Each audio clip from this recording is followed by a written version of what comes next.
All right. Hey there, Knicks fans. Welcome to the KFS Postgame show presented to you by our friends at BetUS. Boy, oh boy, for a game against a crappy basketball team in which the Knicks were sitting all of their starters, we certainly have a lot to talk about today. As I realize I don't have my backlights on, so I'm going to turn those on right now. So let's start with the obvious. Landry Shamet, prayers up to that dude.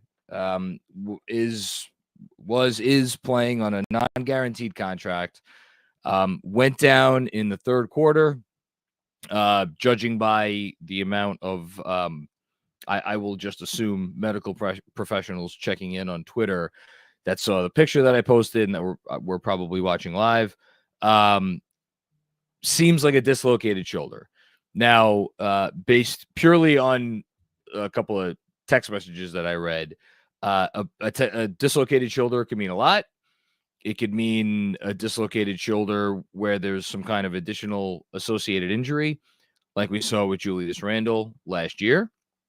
In which case, obviously, that's a long-term injury, or it could be something much simpler than that. Either way, this injury opens up a pretty significant question, or multiple significant questions, or a significant question on a few fronts, both in terms of Landry Shamet's roster spot, if he's actually going to be out for a while, and just as importantly for the Knicks purposes, Landry Shamet's rotation spot, because it was getting pretty obvious that he was going to be a member of the rotation. And now it looks like for some period of time, at least, that is not going to be the case. I'm going to get back to that in a bit because it's the issue of the night, and I'm sure a lot of the comments are going to be about it. But first, I do want to try to hit on some positives, because on a night where the Knicks went to 4-0 in the preseason against a team that played their starters for a fair amount of minutes. I mean, I'll pull it up right now. And can I just say, I'll get this out of the way now, and then this will be the last thing that I say about the Charlotte Hornets.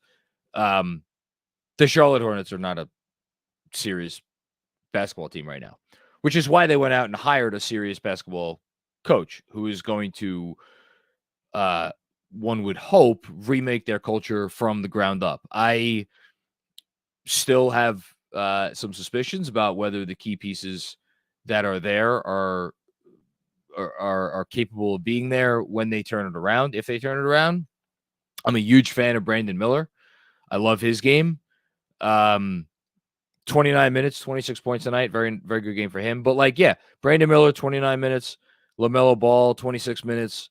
Miles Bridges didn't play that much. Nick Richards, who was the only real center they had on the roster tonight, only played 18 minutes. But still, they played a guy who's made an all-star team and is very much still in his prime in LaMelo Ball at 26 minutes. And the Knicks reserves certainly outworked that team. And I would argue just outperformed them. The Hornets came in there and they did the silly stuff that has defined the Hornets for years and mostly has defined LaMelo Ball for years.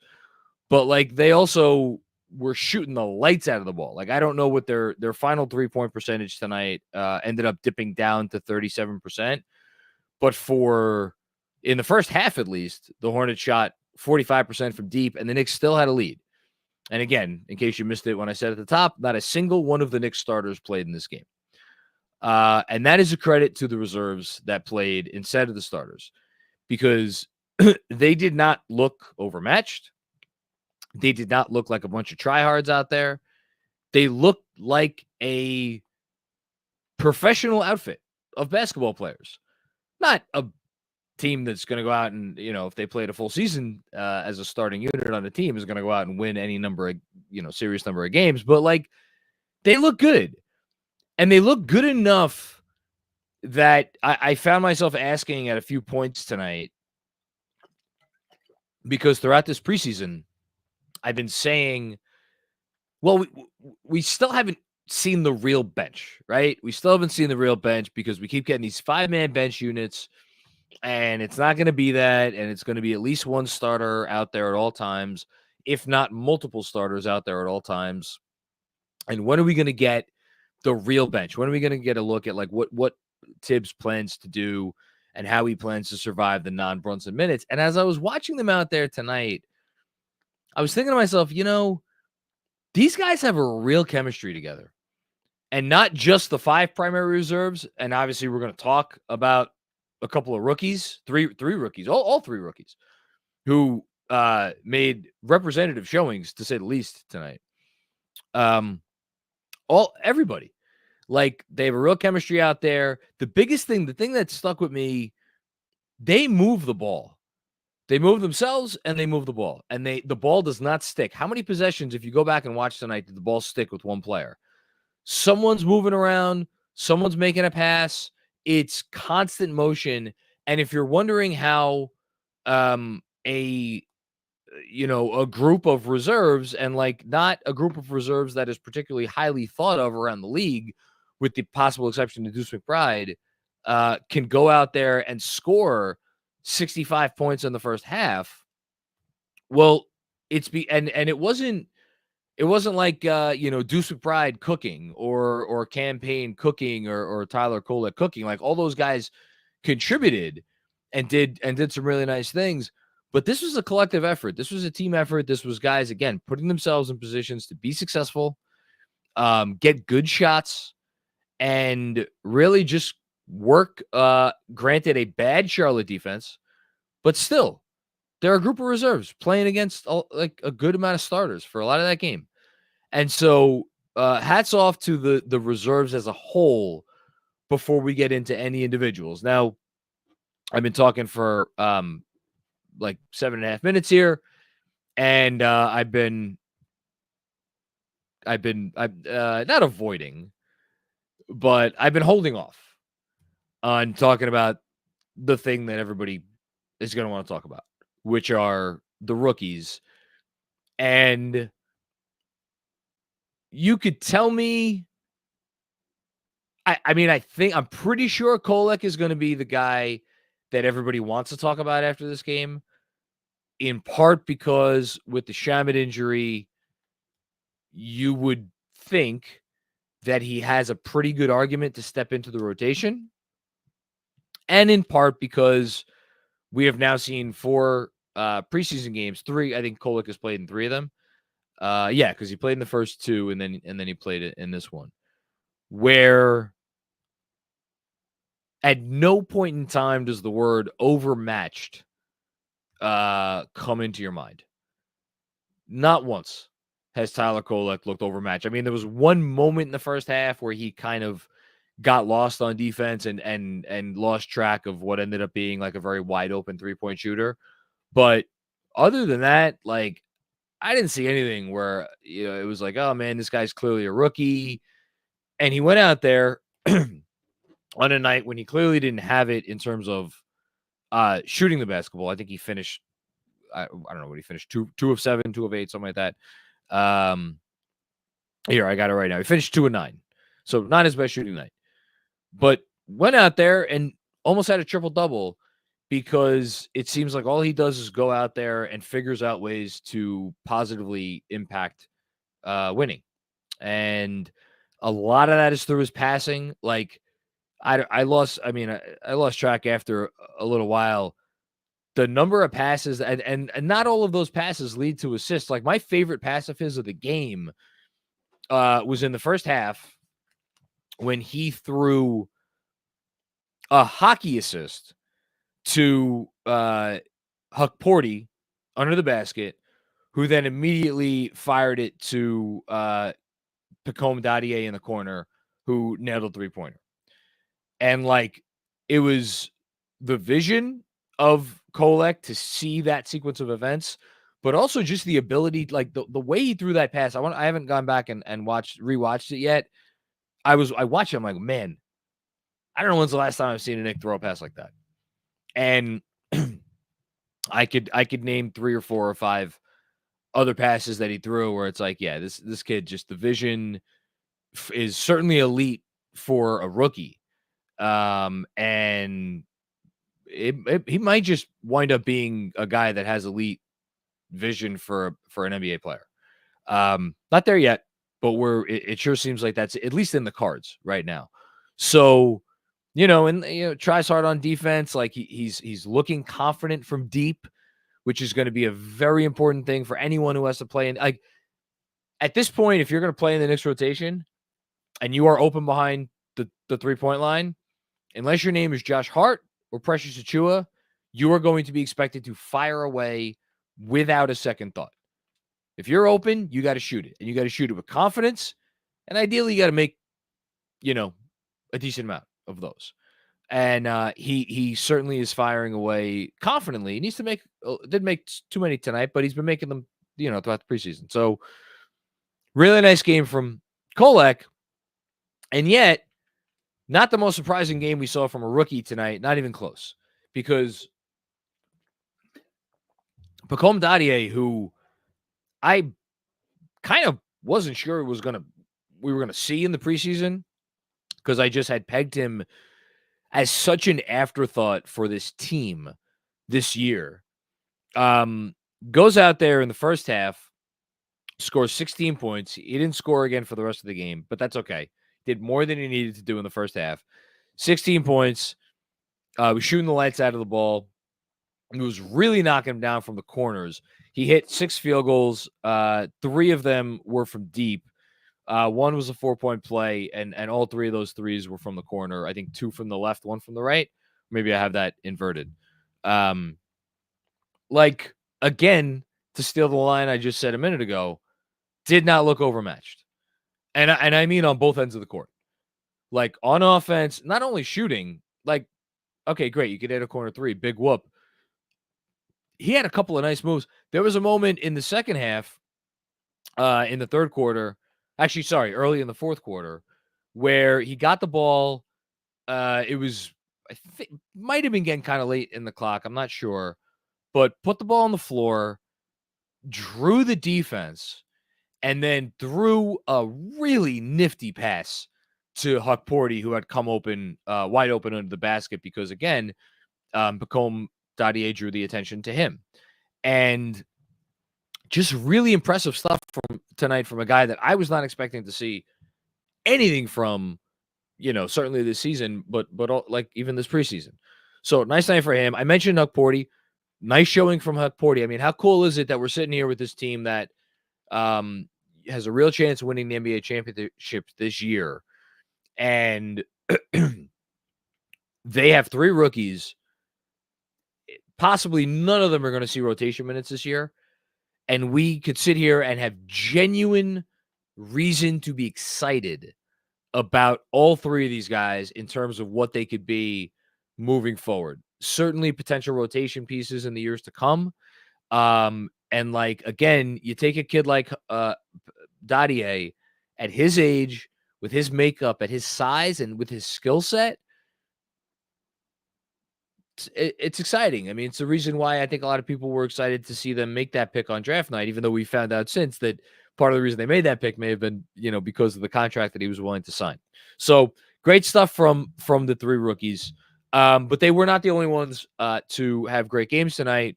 And in fact, the real guy who should feel shafted, because I have now gone some 14 minutes without saying his name, is the guy who was the best player on the floor tonight. And that was Precious Achiuwa. Clyde said it towards the end of the game. He wasn't wrong. Stat lines in preseason games really don't mean a hill of beans. Still, to go out there and have 20 points and 16 rebounds, including 6 on the offensive glass, and 3 assists, playing a team high 35. Actually, no, campaign. We're going to get to him in a second. Almost a team high 35 minutes. Achiuwa was the best guy on the floor for either team. Yeah, Brandon Miller was pretty good. But Achiuwa was awesome. Achiuwa was awesome. He looks ready to make a big-time contribution for this team in whatever way they need. And I was trying to pay attention tonight. How much did Thibs play him alongside a 5, alongside a center? And how much did he play him at the 5? And I thought it was interesting down the stretch of the game. Not that Thibs necessarily cared about winning this game. Although I did think it was interesting he put Deuce McBride in for the last minute and a half. Down the stretch of the game, no Sims, no Huck Porty, Precious at the 5. He could do whatever they need him to do for what they are going to ask him to do, which is as with any Thibodeau team, with any player that Thibodeau coaches, not going to ask him to do more than he's capable of doing. And I think Precious is showing you more and more he's capable of doing a lot of nice little things here. A couple of nice moves on offense. I thought defensively he was really good. Obviously, the rebounding speaks for itself. Made a couple of threes. How about that? Very nice to see. Could potentially be important for this team in terms of how they want to, use their or deploy their rotations. Might make Thibs a little bit more comfortable playing him more alongside Karl Anthony Towns. We'll see. Because that's really going to be the only way that Precious gets significant minutes. Is he going to be a 12 to 14 minute a night player this year? Or is he going to be a 20 to 22 minute a night player this year? I think how confident he is shooting threes and obviously how many threes he makes is going to go a long way in determining that. So great game from Precious Achiuwa. I want to save campaign for last. I thought everybody played pretty well. I talked about Shaman. I mean, heartbreaking for him. I'll get back to the rotation roster stuff. You know what? I might save that for the comments because I know people are going to be asking about it. Because I have a lot of thoughts there. But Deuce, I haven't talked about Deuce. I mean, I don't need to talk about Deuce. We know what Deuce is. Deuce played a very good game. Sims was fine. I'm not going to go crazy about Sims over Huck Porty. Should Huck Porty be over Sims? I thought Sims looks fine. Guy grabbed 10 rebounds in 20 minutes. He did a good job. TJ Warren. Very interesting spot that TJ Warren's in now. Because if the Shaman injury is serious, which Thibs is at the mic right now and said he's being examined by the medical staff, said he has had a terrific camp. We'll see what medical says tomorrow. So there you go. But if this is a serious injury and they waive Shamet, TJ Warren is a very, very obvious bet to make the team. Extremely obvious bet. And he had, a couple of nice moments. Would not surprise me at all if that's the direction they go for the 14th roster spot. And I'm saving campaign for last because, look, I know a lot of people are loving what Tyler Kolek's doing as they should, as we all should. He's been awesome. Been awesome, period, let alone awesome for a rookie. Campaign is going to help this team win basketball games. And I know very few people out there want to hear that because it's not sexy. It's not exciting. It's coach speak. It is all the things that, all the things that are not going to go viral. But it's true. And there was one sequence tonight, and I noted it down. It was in the early third quarter. Within a 90-second span, Campaign scored a nice basket. He almost stole the inbounds off of LaMelo Ball. When the ball came down the other end, Charlotte had it. He draws an offensive foul on LaMelo Ball, who was just wanted nothing to do with Campaign by that point. Came down, made a three, and then a couple of possessions later, dives on the floor for a loose ball and draws a foul. He's a pain in the ass generally. He takes threes confidently. He makes enough of those threes. He could put the ball on the floor. He could run a pick and roll. He could hit a mid-ranger. He could get all the way to the hoop. I get it. As Aaron Judge, I see hitting a home run. Congratulations to all the Yankee fans out there. Looks like they're going to take this one. Campaign is a very solid backup point guard in the NBA. And defensively, I thought he really impressed tonight. Really, flummoxed LaMelo on a few occasions. he's going to be a member of the Knicks rotation all year long. I don't know if Tyler Kolek is going to get in there. I don't know if Pacoma Dottie is going to get in there, but I know Cam Payne's going to be a member of the rotation, barring a very significant drop off in his play. As Andrew was telling me that I spoiled people who are watching the Yankee game on digital. No, sorry. What can I do? Sorry, not sorry. What did we tell you? All right. I think that's all that I want. I could talk for another while about this game. I said there's a lot we could talk about with this game, but I think I said enough. I'll hit on some of the other points as we get to the super chats. But first,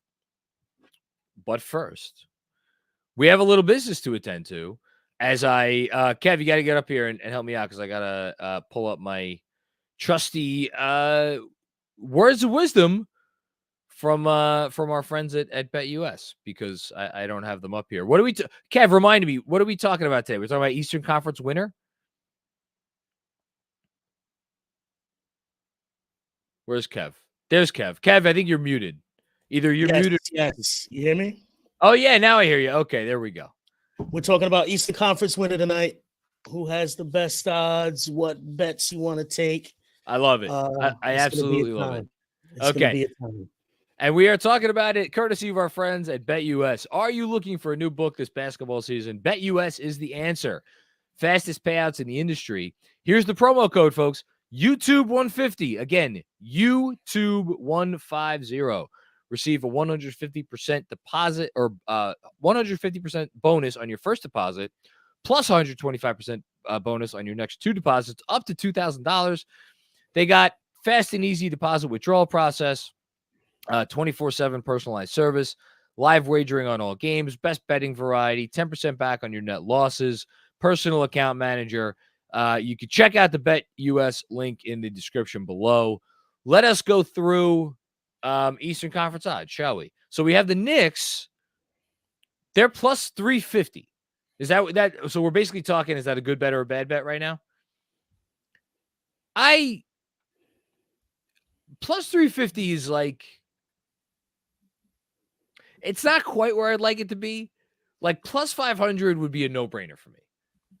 Plus 500, I'm running to my, well, I mean, I guess I'm running to my phone, right? Because that's where people do their betting now.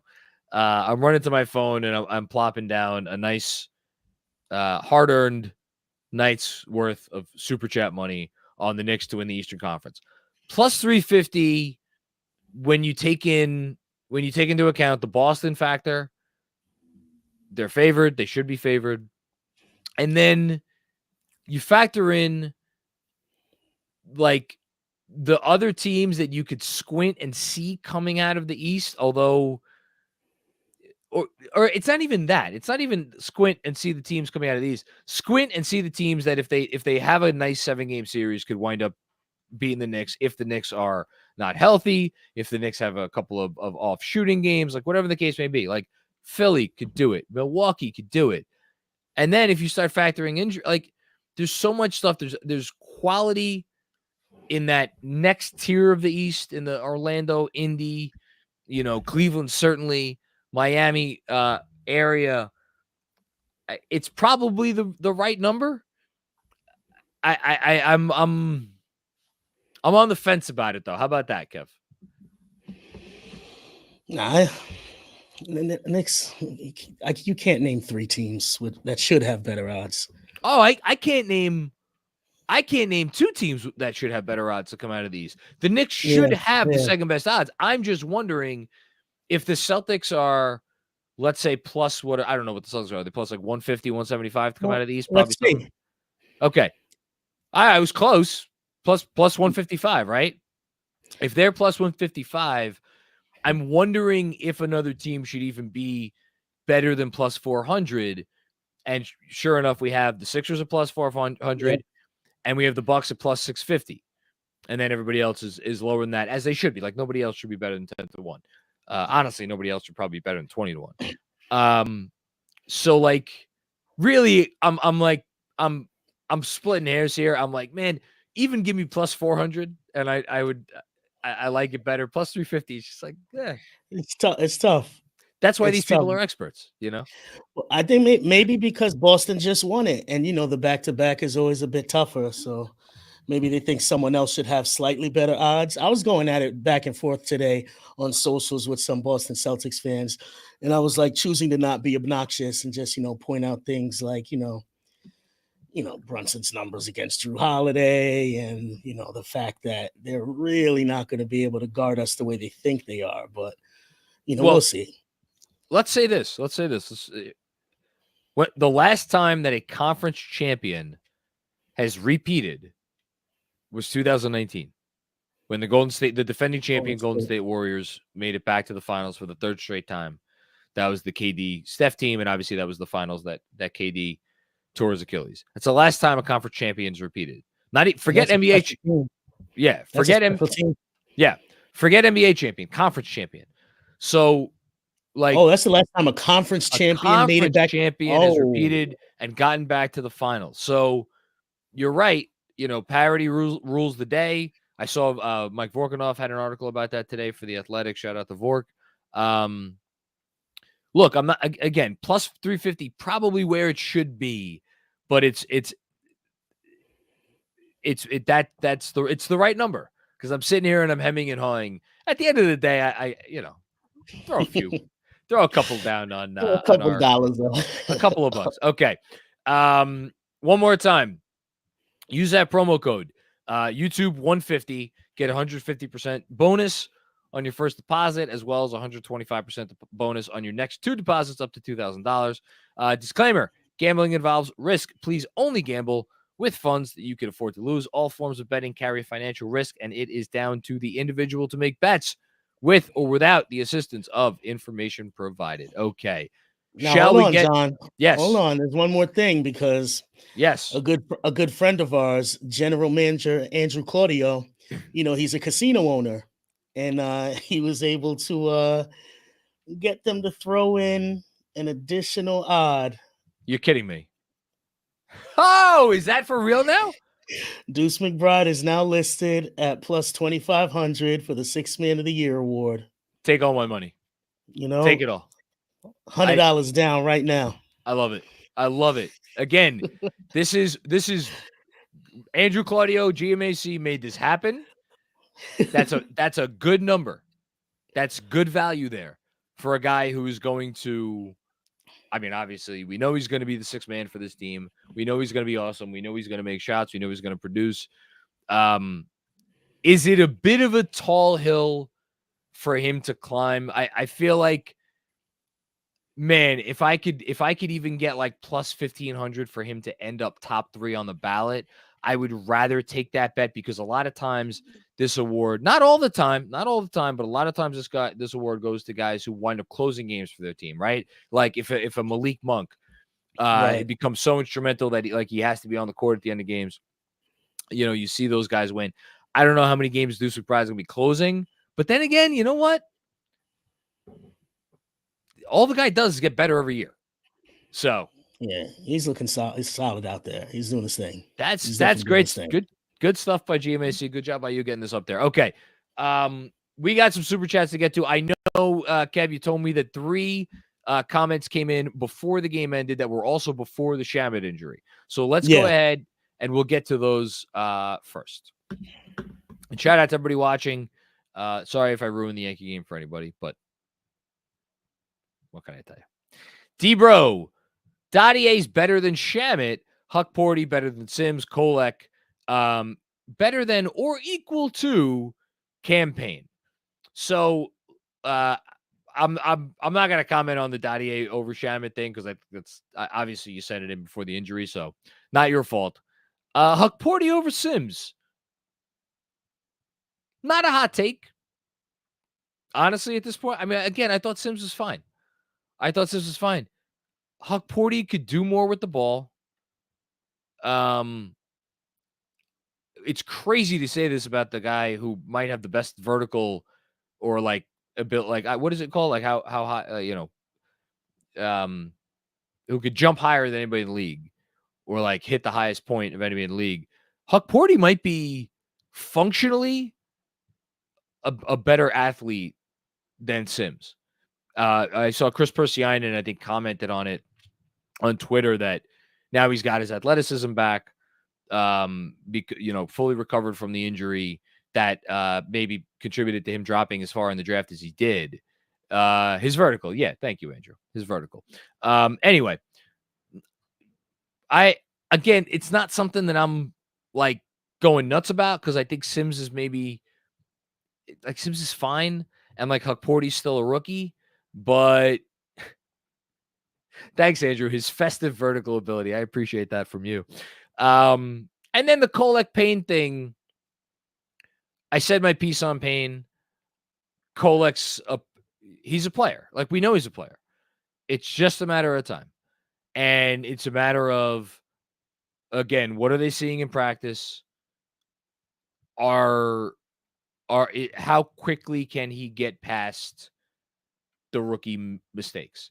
Doesn't look like he's making a whole lot of rookie mistakes, to be very clear. But, like, you're always going to get some of that with a rookie. He's going to play hashtag meaningful minutes for this team this year. Tyler Kolek. I have no doubt about that. Whether he starts in the day one rotation or not, he's going to play meaningful minutes for this team. Thanks, D-Bro.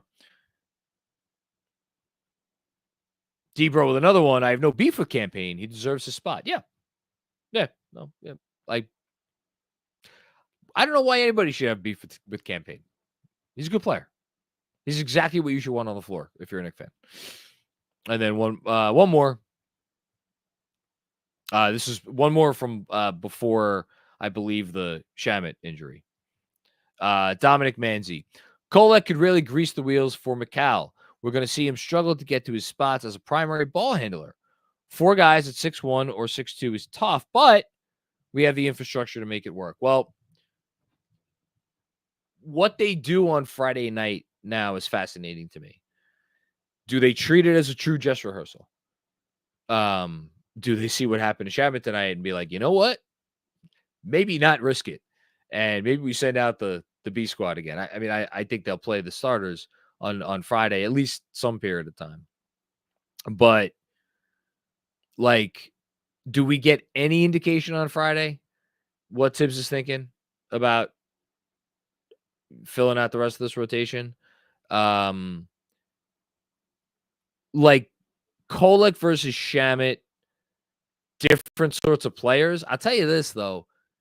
For as much as I love the idea, I'm not talking about past tense because I don't know how serious the injury is. For as much as I love the idea of Shamet's shooting being a weapon to really juice backup units, I think Kolek's movement and smarts, and then obviously when you add in the passing ability, and like, he took a floater tonight that looked pretty good. Took another one earlier in the game. Didn't look so good because he was uncertain when he took it, as they talked about on the broadcast. But, he's shooting it from outside confidently. Like, if it's just about, do they trust him on the defense? And honestly, that's the ironic part. Cam Payne plays a large part in that. Because if they really trust Cam Payne to defend, we know they trust Deuce to defend. Then you could all of a sudden hide Kolek a little bit, maybe. For a small, but then you have to worry about the rebounding. So it's like, all right, well, do those lineups have to be Cat and Precious, for example? I don't know. That's kind of funky. I wouldn't mind seeing that group. Or, as you suggest, Dominic, Mikal Bridges. Maybe with Cat, maybe with Precious, like, different ways they could go. There's so many different ways they could go. And that's the thing, is like, I just don't feel like we've gotten any real indication of what they're thinking. And now just the Shamet thing throws another monkey wrench into the whole thing. Thanks, Tom.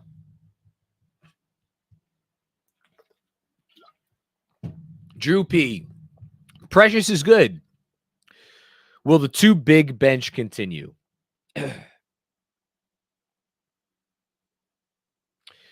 You know, before the Shamet injury, I would have said no chance.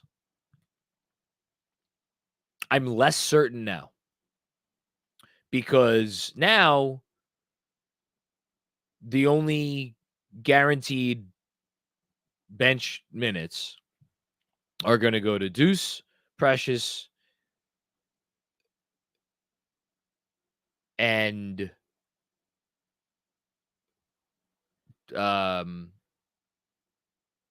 Deuce, Precious, and who am I forgetting?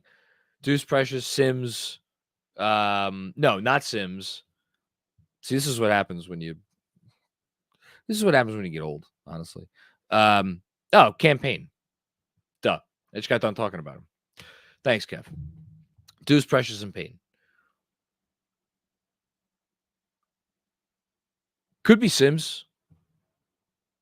Could be Huck Porty. You know, I don't know. You could tell me any of those things. You could tell me it's Kolek. You could tell me it's TJ Warren, who might not even get a roster spot. Like, literally every player that we saw play tonight, I'm putting Shaman aside, every single one is in the running to be in this rotation, which is wild on a night when we didn't see any of the 5 starters. But that's kind of what this Shamet injury opens up. So, yeah. Thanks, Drew. Kevin Danishevsky, what's going on, brother? Fun game. Really unfortunate Shamet injury. Can go many ways. No Sims, please, for 9th man. How did I know? How did I know that Kevin was going to say no Shamet, please? Of course. Maybe a trade for Dorian Finney-Smith. Oh, you want to ship Mitch out for Dorian Finney-Smith? I'm not sure why the Nets are doing that. I don't even want to get into that. That's not happening right now. 8-man rotation? No, don't think it's going to be an 8-man rotation. And then he says Dadier. Oh, Dadier, I forgot. I didn't even mention Dadier before. Like, if I was to power rank okay, let's do it right now. I'll do it for you, Kev. That didn't sound good. So we have the top 8. I will go, and I'll include 8-man rotation as an option. This is assuming Shamet's out for a while. And let's just say, for argument's sake, they do wind up waiving Shamet, which I would feel bad about, but let's assume that. I would go, and this is my power rankings of what I think they will do.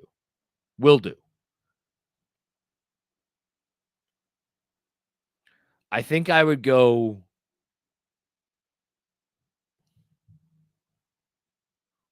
TJ Warren 1. I can't believe I'm saying that.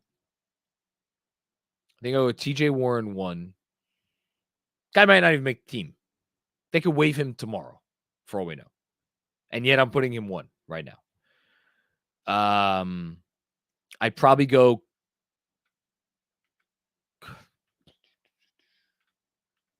Do I want to go Kolek 2? I think I'd probably go Kolek 2. I might go Sims 3. Huck Porty 4. 8-man rotation 5. Dadier 6. And I know that seems super low. Did I forget anybody? Let me just make sure. No, I didn't forget anybody. I know that seems super low for, and I guess I should include somebody that's not even on the team right now, because they could theoretically waive Shamet and sign somebody like Reggie Bullock, right? I saw somebody mention that in my Twitter replies. I might put someone off the street, like I'd put that above an 8-man rotation. So put someone off the street 5, 8-man rotation 6, Dadier 7. The reason I have Dadier so low is because I know he looked awesome tonight. I think he's so young and he looked so raw in Summer League at times that I just don't know that the trust is going to be there for him to play in regular season games right now. Maybe that changes later in the season. I would be, if Pacome Dadier is in the like night one rotation against the freaking Boston Celtics. I mean, what a testament that would be to that kid.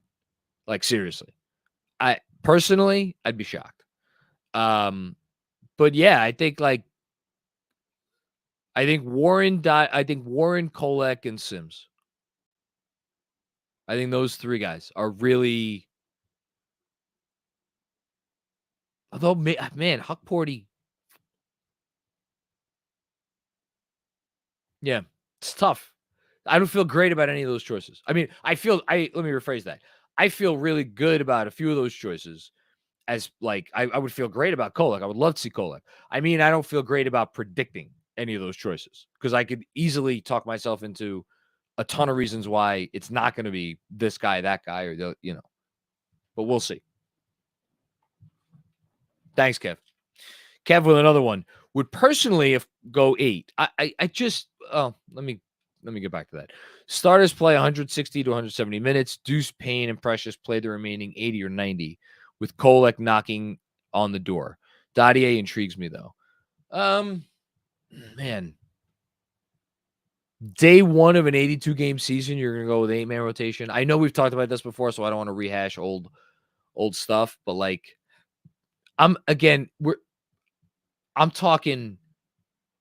we're talking 4 minutes in the first half and like a minute and a half in the second half. That's all we're talking. We're literally talking about a 5 to 7 minute player here. Just to get someone a breather somewhere. I don't think it's going to be 8. I think it's going to be 9. I think it's going to be it's going to be more like 8.5. But I think it'll be 9.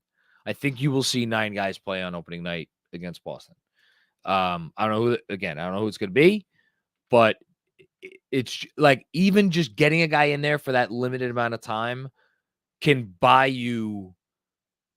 It could buy you so much elsewhere because the way the notion that you are always going to have 2 starters on the floor at all times throughout the entire game and how much that compromises your ability to play your 5 starters together without pushing their minutes to the point of absurdity, because that's really what it comes down to. It's you're serving these 3 masters. You want to get your starters out there for as many minutes together as possible. You don't want to play any of your players too many minutes. And you also want to make sure you have 48 minutes of competent play. That triangle of goals are inevitably at odds with each other. Not just for the Knicks, for every team in the NBA. So when you borrow from one there's no, like, you're not adding to one of those goals without borrowing from another goal. There's no way to do it.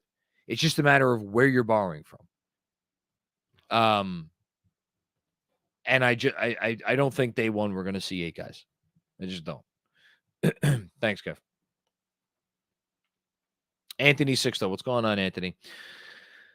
Every season needs an end-of-the-bench guy that a subsection of the fans think is the next thing if Thibs would just give him minutes. Let's call out the Frank Award. Is it Dadier, Huck Porty, or Kolek? That is the freaking question of the season.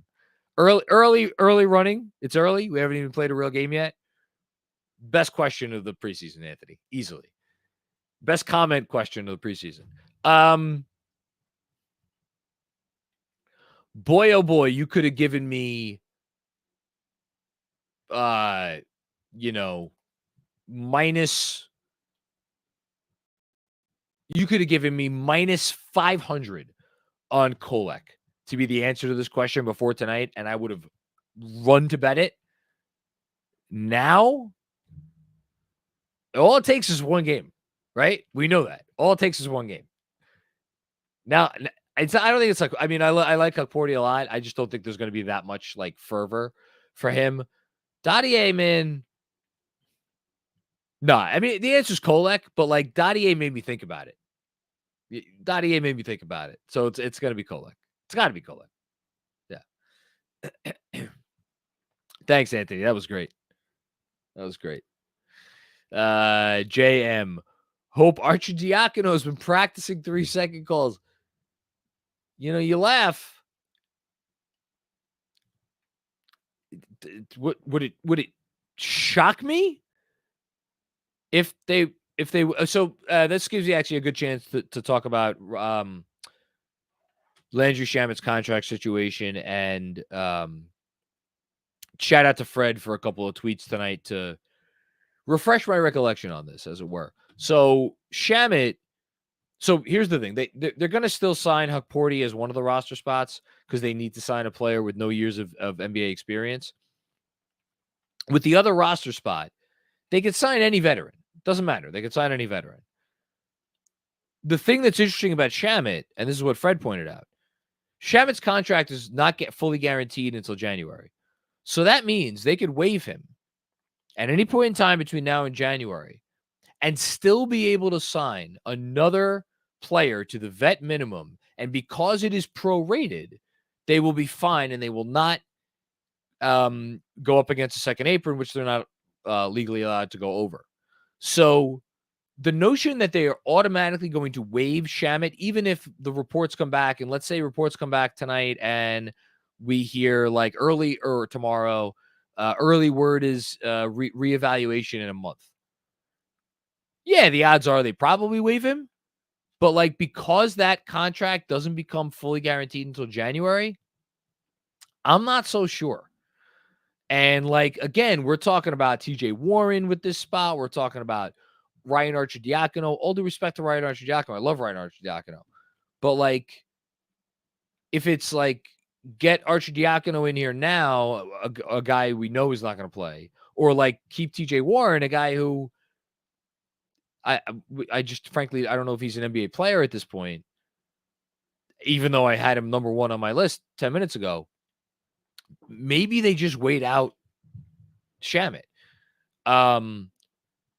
You know, if they sign a different veteran to a vet minimum contract, again, as long as they structure the contract where the contract is not fully guaranteed until January, which is usually, I think, the latest that you're going to get the fully guaranteed date on, I think. Don't quote me on that. They have some ways they could go with this, because you could still maneuver. Can't sign 10 days until later in the contract, until later in the year. So that's not an option right now. Yeah. So, yeah, but look, again, who knows? Thanks, Jay. Hazu, prayers to Shamet. The kids look great. The bench mob look great. Kudos to the Knicks front office for always finding these gems in the late first and second round. Hard workers.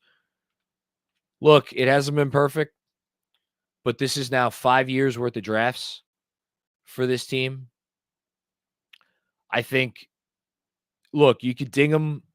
You could ding them on a couple of things. You could ding them probably first and foremost, passing on J-Dub, even though I know there was a whole Isaiah Hartenstein angle to that. Isaiah Hartenstein just got paid $30 million a year by the team that drafted J-Dub. So, like, the notion that the Knicks were crazy to choose opening up that additional money instead of making whatever it was, the 11th pick in the draft, you know. And again, there are other machinations to that. Like the Brunson money was going to be tight. Like, so I can't even fully dig him for that, you know. And then the Toppin pick, which, you know, over, you know, probably Halliburton, but nobody's perfect. Everybody makes mistakes. And for the amount of times that this team has drafted in the late, you know, first or early second or even late second, and gotten guys that look like they could be quality players. I mean, the only the only real swing it wasn't even a swing, but like the only real miss was Trevor Keels, right? Everybody else that they've picked, like you could say some positive things about. So yeah. Thanks, Hush. John Leary, what's going on, John? I don't know how. They got to figure out some depth. Shamit being out is rough. We're looking at Warren minutes. That's scary. Wish we brought back Burks. I would have loved to have brought back Alec Burks to this team. I was like, not even facetious when I was like, I was not happy when I saw him go to Miami. Now, I don't know what Alec Burks has left. They'll be fine. I really do believe that, because what I said before to Kevin, I believe, which is that we're not sitting here talking. Now, if they get injured, if one of the starters gets injured, that's a different story. But if everybody's healthy, other than Shamit, obviously, we're talking about filling, again, a handful of minutes a game. And that, like, they could do that. Whether it's TJ Warren, Tyler Kolek, Jericho Sims, any of these, like, I'm confident enough. Like, that's the thing. They looked really good out there tonight. And I think we should have some modicum of confidence in the fact that this bench is going to be able to hold its own. Not against, like, the Boston starters or anything like that, but against, like, other teams' benches, I think they'll be all right. Thank you, John. Chris Carter, what's going on, Chris? How you doing, man? I thought you were going to have time with the Kolek hive, but after this game, you're going to get fans demanding a 12-man rotation with Kolek, Dadier, and Hukporti. Get ready. Yeah, no, like, I don't know what to say. Like, he's really good. Like, I'm not going to sit here and be like, oh, you guys are crazy for wanting Tyler Kolek to play basketball games right now. Like, he's ready to play. Like, if you were on the Hornets, you don't think he'd be playing significant minutes if you were on the Hornets? Of course he would, if they were smart. And I could say that about probably 15 other teams in the league, maybe more. And now with the Shamit injury, like, man, it's, but he's got to earn it. He's got to earn it because, not to sound like Thibs, but if like mistakes happen in practice, like, he's going to take it as gospel. Because to him, that's an indication, well, if a mistake could happen in practice, a mistake could happen in the game. And if a mistake could happen in a game, it could cost us a basket, and that, it costs us a game. And he's good. That's how he is wired. He's wired to minimize risk. And that's why there will always be a subset of fans who will never be on this coach's side, because he is not a coach that is about necessarily maximizing, it's not about maximizing reward or maximizing ceiling, but he's not a coach that takes chances, and to be fair, few coaches do, but he really doesn't take chances.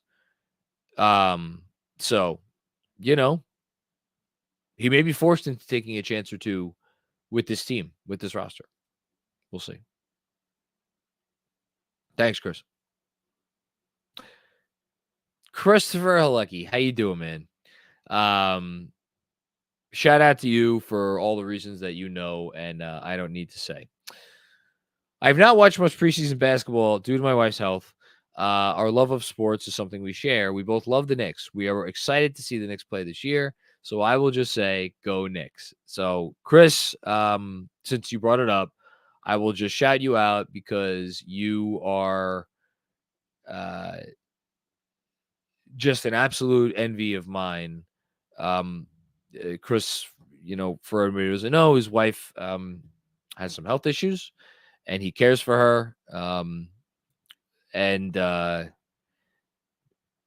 I'm glad that you guys can enjoy the Knicks together and you can enjoy sports together. It's as I always tell you, these are supposed to be a distraction. I hope they could be that. And just shout out to you, man, and shout out obviously to your wife. And I hope that you guys are doing okay right now. I'm with you. Thanks, man. Oh, here he is. I can't wait to read this one. Robert W. Cross. First time, long time, it's your boy John. Wonder if someone's got to explain to you what that means, Robert. Remarkable that the front office drafted three NBA players in Dadier Kolek and Huck Porty. I'll go out on a limb here. Kolek will be a starting NBA point guard. Huck Porty, a rotation player. Dadier has the look of a player. Let's go Knicks. I don't know. What this is going to be probably sacrilegious. I think Dadier has the highest ceiling of the three. Maybe that isn't sacrilegious. Maybe that's like obvious. But like if you look at the tools and you look at the size that he is, if that dude puts it together, holy hell. Like, I mean, you know, I don't need to say more, but like he's got so long to go before we really see it all. Whereas Kolek, you don't got to imagine anything with Kolek. You just got to watch the game. He's showing it to you right now. Now, is he a starting NBA point guard right now? I would say he's not. If the shot keeps improving, that's really what it comes down to, right? It comes down to the shot. It comes down to the shot because if he is a guy that defenders cannot go under screens on, if he's just going to pull up anytime a defender goes under a screen, with his ability to manipulate the defense once he starts going inside the arc, well then, and the floater, the pull up three, massively important, the most important thing. But like right down from that is the floater. And I would say the defense is obviously important as well. I mean, yeah, it's important, but like if you could be a certain level of offensive player, then like, teams are going to figure out a way to game plan around you on defense as long as you're not a complete and total nothing. And I don't think he's a complete and total nothing. I think he tries hard. He's not like tiny. So, yeah. Thank you, Robert. Appreciate you as always. AV the Don. What's going on, AV the Don? KFS, thanks for being a Knicks community that saves me from the abyss of stupidity that is Knicks Reddit. Was at the game tonight and Sims put on muscle. Clyde said that a few times now. He said it the other night and he said it again tonight. So it must be true. That's good to know.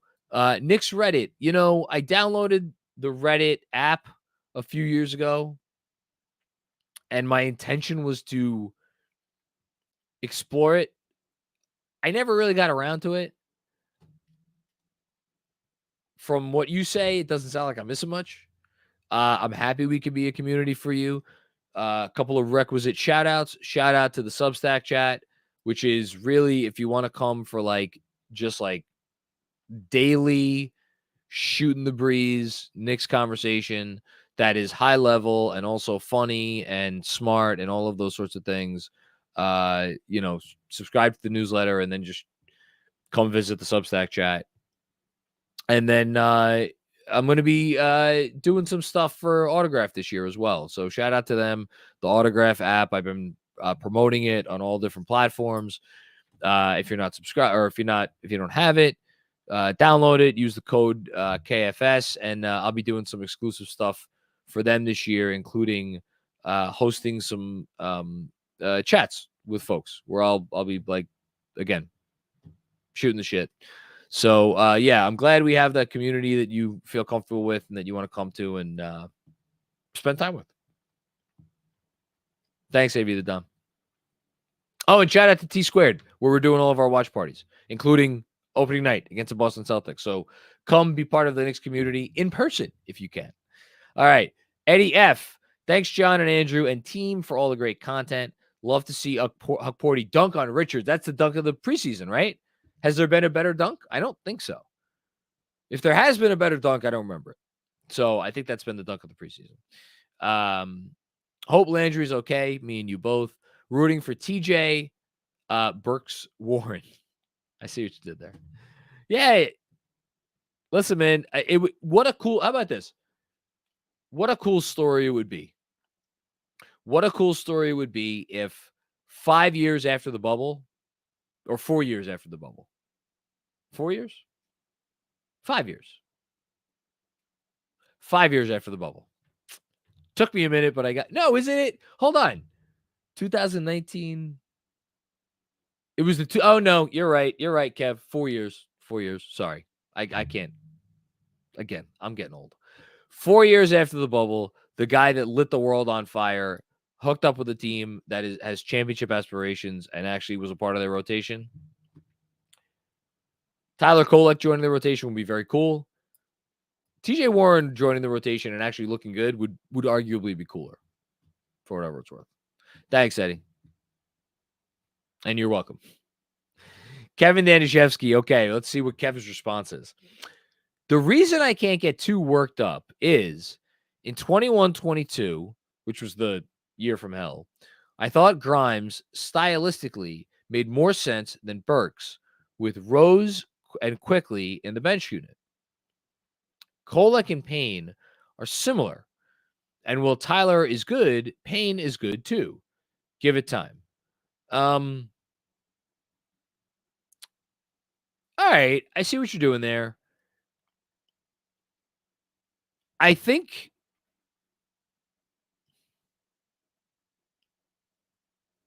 I don't know, man. Like, usually it's funny because I used to be very much like I was the president of the freaking Frank Hive once upon a time. I used to be like all about like give these young players time. I will never forget. I will never forget as long as I live. When I was lucky enough to cover the 1920 team in person from time to time.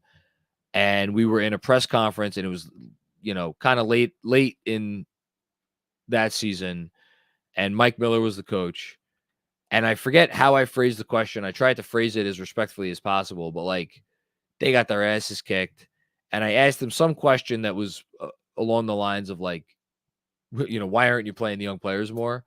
And that dude gave me the death stare of death stares, and I will never forget it. It will live rent free in my head for as long as I live. So like this used to be me. And now I've kind of gone to the other side because I'm always thinking about, well, what is the coach seeing behind the scenes and this and that? There's a reason why the veterans get the benefit of the doubt. All that said, a lot of good stuff happens when Kolek's out there. Like, good stuff just has a way of happening. Whether it's guys getting good shots or easy shots or just the ball's moving around. That's why I think the bigger issue is defense by far at this point. Offensively, man, you could talk to me about stylistically all you want. That guy, put him out there with any group. Doesn't matter. So, yeah. All right. I believe this next one is our last super chat of the night. Robert Cross. This is a quote. I'm sure you did not manipulate this quote at all. The thing about Kolek is he's one of the best passers I've ever watched. Benji Ritholtz. You know what? I see you, Robert. Look, he's awesome. He's an awesome passer. I love it. He'll get time at some point. I promise you. And you're going to love it. That's all I got to say. That's all I got to say. Oh, man. Robert Cross, what am I going to do with you? Okay. Is that it? Are we done?